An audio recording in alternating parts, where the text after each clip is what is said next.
बिस्मिल्लाहिर्रहमानिर्रहीम। अस्सलामुअलैकुम dear student, कैसे हैं आप सब लोग। उम्मीद करती हूँ ठीक ठाक होंगे। स्टूडेंट, जैसा कि आप जानते हैं कि हमने LHV पार्ट 2 के सॉल्व पास्ट पेपर स्टार्ट किए हुए हैं और हमारा ग्रुप ए यानी फ़र्स्ट पास्ट पेपर चल रहा था, जो कि पहला और दूसरा सवाल और तीसरा सवाल मैंने करवा दिया है। जिन्होंने ये वीडियो नहीं वॉच की वो लाजमी जाके प्रीवियस वीडियो देख लें और प्ले लिस्ट के ऊपर सारी LHV सेकेंड ईयर की जो है पास्ट पेपर मौजूद हैं, वहाँ से आपको आसानी होगी, वो 1 बाय 1 आप देखते जाएं। हमारा ये चौथा सवाल रह गया था, डिफाइन द फॉलोइंग टर्म्स, जिसमें सबसे पहली definition most important nursing ethics, दूसरी definition public health nursing, community health, preventive medicine and nursing process. Most important definition है, इनको हम डिटेल में आज, ये हमारी 10 नंबर की डेफिनेशन, स्टूडेंट 2 नंबर की एक डेफिनेशन आपको पता ही होगा। तो चलते अपनी वीडियो की जानब। चैनल पर फर्स्ट टाइम है तो लाजमी सब्सक्राइब कर दीजिए ताकि आने वाली वीडियो का नोटिफिकेशन आपको मिलता रहे। और मैं आपको स्पेशली एडवाइस करूँगी कि आप जो है वो लाजमी एक दफ़ा राइट डाउन कर लिया करें ताकि आपके पास मिनी नोट्स भी बन जाए और आपको पेपर में मुश्किल भी ना हो। ओके, जो चीज़ें आप बुक से करना चाहें वो बुक से कर सकते हैं। ये हमारी जो कम्युनिटी हेल्थ की बुक है, यहाँ से हमारा पेपर बनते हैं, यानी 4 पेपर हमारे इसी बुक में से आने हैं। लेकिन ये पास पेपर हमारी सहूलत के लिए है, इसमें बहुत सी चीज़ें मल्टीपल टाइम्स रिपीट होती हैं, तो जो है ना इसको हमने कंप्लीट करना है। पहली डेफिनेशन स्टूडेंट हमारी कौन सी है जी स्टूडेंट? नर्सिंग एथिक की जो डेफिनेशन है ना बहुत टफ इधर लिखी हुई है। Nursing efforts refers to the moral principles involved in nursing practice. Ethics is a system of moral rule and the principles that become standard for professional practice. ये स्टूडेंट मैंने गूगल से की है, आपका दिल चाहे तो आप यहाँ से कर लें, बुक से करना चाहे तो बुक से कर सकते हैं। नर्सिंग एथिक्स से मुराद होता है स्टूडेंट, एथिक्स किसको कहते हैं? एथिक्स कहते हैं इखलाकियात को, करैक्टर को। इसमें मोरल प्रिंसिपल नर्सिस के शामिल हुए हैं, यानी वो पेशेंट के साथ किस तरह पेश आती हैं, उनके क्या मोरल रूल्स हैं, कौन से प्रिंसिपल है, किस तरह वो प्रोफेशनल प्रैक्टिस कर रही हैं, ये सारी चीज़ें जो है ना वो नर्सिंग प्रैक्टिस में आती हैं, नर्सिंग एथिक्स में आएंगी। दूसरी डेफिनेशन जो है वो public health nursing. Public health nursing is a practice of promoting and protecting the health of population using the knowledge from nursing, socials and the public health services। ये student मैंने book से की है और ये बहुत इजी डेफिनेशन है। Public health nursing किसे बोलते हैं? Public health nursing is the practice of promoting and protecting the health of population. Population की जो हेल्थ है, जो भी कम्युनिटी में लोग हैं, पॉपुलेशन है, उनकी हेल्थ को प्रोटेक्ट करने के लिए, उसकी प्रमोशन के लिए जो भी प्रैक्टिस की जाती है उसको nursing health public health nursing बोलते हैं। ठीक है, using the knowledge from the nursing, social and the public health sciences. Knowledge हम यूज़ करते हैं, नर्सिंग नॉलेज यूज़ करते हैं, सोशल और पब्लिक हेल्थ साइंसेस का जो नॉलेज है यूज़ करके हम पॉपुलेशन की हेल्थ को प्रोटेक्ट करते हैं, प्रमोट करते हैं। ठीक है, हो गया।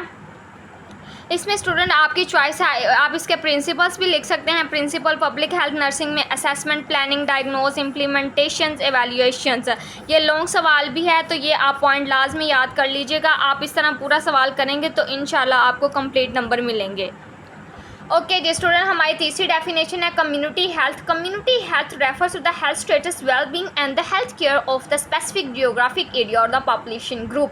कम्युनिटी मींस इसमें जियोग्राफिक एरिया और पॉपुलेशन ग्रुप्स आएंगे जिसका हमने हेल्थ स्टेटस, वेलबींग और हेल्थ केयर नीड्स को देखना होता है। ठीक है, रेफर इससे ये इनका ताल्लुक होता है। कम्युनिटी हेल्थ का ताल्लुक किससे होता है? हेल्थ स्टेटस से, wellbeing and health care need of the specific geographic area, यानी एक ख़ास जियोग्राफिक एरिया और पॉपुलेशन ग्रुप के साथ इसका ताल्लुक होता है।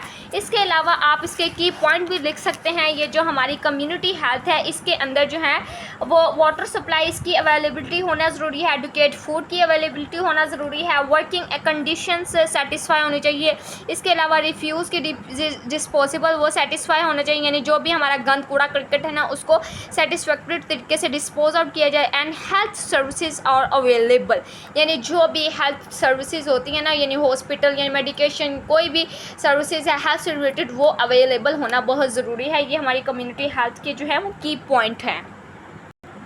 ओके स्टूडेंट, हमारी चौथी डेफिनेशन है प्रिवेंटिव मेडिसिन। प्रिवेंटिव मेडिसिन वो मेडिसिन होती हैं, ये ब्रांच ऑफ मेडिसिन है, वो मेडिसिन होती हैं जिसमें हम बीमारियों से प्रिवेंट हो सकते हैं। Preventive medicine is defined as a science and art of preventing disease, prolonging life and promoting the physical and mental health and efficiency. ठीक है, सारी हेल्थ की डेफिनेशन एक ही है, जस्ट हमने थोड़ी सी चेंजिंग्स करनी होती हैं। प्रिवेंटिव मेडिसिन एक मेडिसिन की ब्रांच है, ठीक है, ये साइंस एंड आर्ट है जो कि प्रिवेंट करती है डिजीज़ से, लाइफ को प्रोलॉन्ग करती है और प्रमोट करती है फिज़िकल और मेंटल हेल्थ को, ठीक है, और इसकी एफिशिएंसी को इंक्रीज़ करती है। और इसमें आप थोड़ा एक्सप्लेन कर सकते हैं टाइप्स ऑफ प्रिवेंशन, यानी 3 किस्म से हम जो है ना वो प्रिवेंट हो सकते हैं बीमारियों से। Types of prevention, primary prevention है, सेकेंडरी प्रिवेंशन है, टर्शियरी प्रिवेंशन है। थोड़ा से आपने जो है ना हेडिंग को एक्सप्लेन करना है। प्राइमरी जो होते हैं ना, बीमार होने से पहले ऑनसेट ऑफ डिजीज़, यानी जब बीमारी हुई है ना और इंजरी हुई है उससे पहले जो है ना उसको मेडिसिन प्रोवाइड की जाती हैं, वो होती है प्राइमरी प्रिवेंशन। सेकेंडरी यानी जब अर्ली डिटेक्शंस और ट्रीटमेंट ऑफ डिजीज़ के लिए हम सेकेंडरी प्रिवेंशन यूज़ करते हैं, यानी बीमारी होने के फ़ौरन बाद कोई भी बीमारी लगी है या कोई भी इंजरी हुई है, फ़ौरन हम उसको जो मेडिकेशन प्रोवाइड करते हैं, secondary prevention.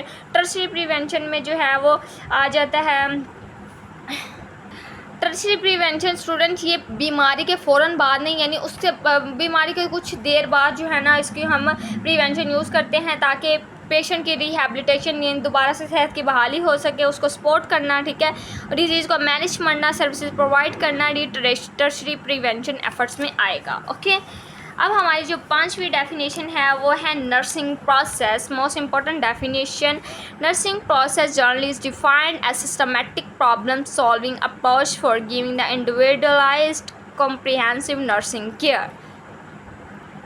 Student, nursing process को आप समझ लें, नर्सिंग प्रोसेस से मुराद है एक सिस्टमैटिक प्रॉब्लम सॉल्विंग अप्रोच, ठीक है, एक सिस्टम के तहत जो है ना हम प्रॉब्लम को सॉल्व करते हैं for giving individualised comprehensive nursing care.